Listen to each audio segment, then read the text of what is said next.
Legislative IQ.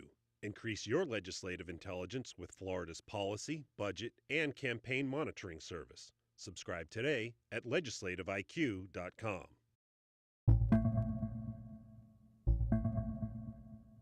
In an effort to combat the growing opioid epidemic in the state, lawmakers are targeting the issue at its source, which for many addicts begins at the doctor's office.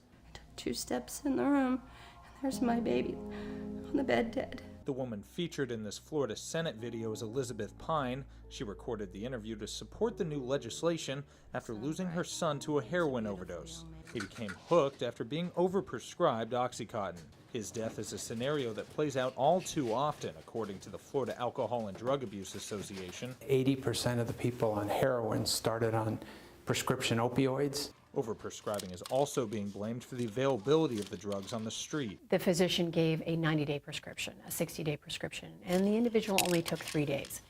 And somehow the pills get stolen or somebody sells them. To make a dent in the overprescribing of opioids, the proposed legislation would cap prescriptions at a 3-day supply, with the option for a week if a doctor deems it necessary. Not all patients would be limited to a 3-day supply or even a week's supply, but exemptions are still yet to be spelled out in the bill. Folks who are dealing with terminal illnesses and need this medication in that last stage of their life, we want to make sure that there is a provision in the bill that allows them to get that medication. At least 17 states put limits on how many opioids can be prescribed by doctors. In Tallahassee, I'm Jake Stofan.